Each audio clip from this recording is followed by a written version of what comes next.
یعنی دو کام جو حالت نماز میں کرنا منع ہے اور جن کے کرنے سے نماز مکروہ تحریمی ہوگی۔ جو نماز مکروہ تحریمی ہوتی ہے اس کا اعادہ واجب ہے، یعنی اس نماز کو دوبارہ پڑھنا واجب ہے۔ جن کاموں کا قصدن کرنے سے نماز مکروہ تحریمی ہوتی ہے، سجدہ سہو کرنے سے بھی نماز درست نہیں ہوگی بلکہ نماز کا اعادہ واجب ہے۔ کراہت تحریمی سجدہ سہو سے زائل نہیں ہوگی۔ ہر مکروہ تحریمی گناہ و معصیت صغیرہ ہے۔ ہمارے مومن بھائی ناواقفیت کی وجہ سے حالت نماز میں ایسے کام کر لیتے ہیں جن کی وجہ سے نماز مکروہ تحریمی ہوتی ہے، لیکن ان کو گمان نہیں ہوتا کہ میں نے حالت نماز میں ایسا کام کر لیا جس کی وجہ سے میری نماز ایسے ہی مکروہ ہو گئی۔ اس نماز کو دوبارہ پڑھنا واجب ہے، لہٰذا ہر مومن بھائی ان مسائل کے طرف توجہ فرمائے، اپنی نمازیں درست کرے اور خراب ہونے سے بچا لے۔ مکروہ تحریمی جو ہے واجب کے مرتبے میں سے ہے، اس کا ہلکا جاننا اور گمراہی و جہالت ہے۔ کپڑے یا داڑھی یا بدن کے ساتھ کھیلنا یعنی لغو ہے۔ نماز میں آپ کپڑے یا داڑھی کے ساتھ کھیلتے ہیں۔ کپڑا سمیٹنا مثلاً سجدہ میں جاتے وقت آگے پیچھے دامن یا دوسرا کوئی کپڑا اٹھانا یا پیجامہ کو دونوں ہاتھ سے کھینچنا۔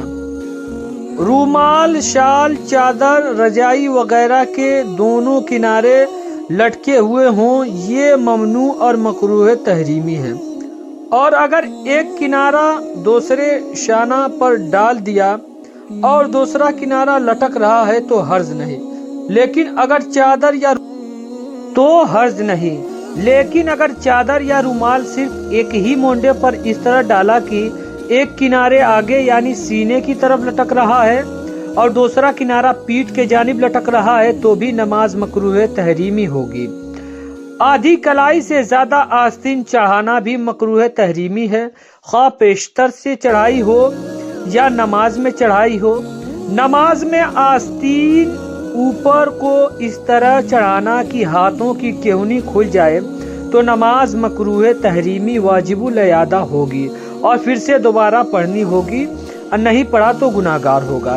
حضرات گرامی، امید کرتا ہوں آپ کو یہ مسئلہ اچھے سے سمجھ میں آ گیا ہو۔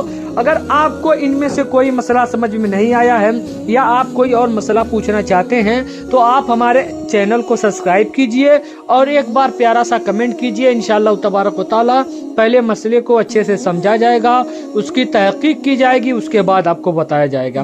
امید کرتا ہوں آپ لوگ اپنا چھوٹا بھائی سمجھ کر ہمارے چینل کو سبسکرائب کریں گے۔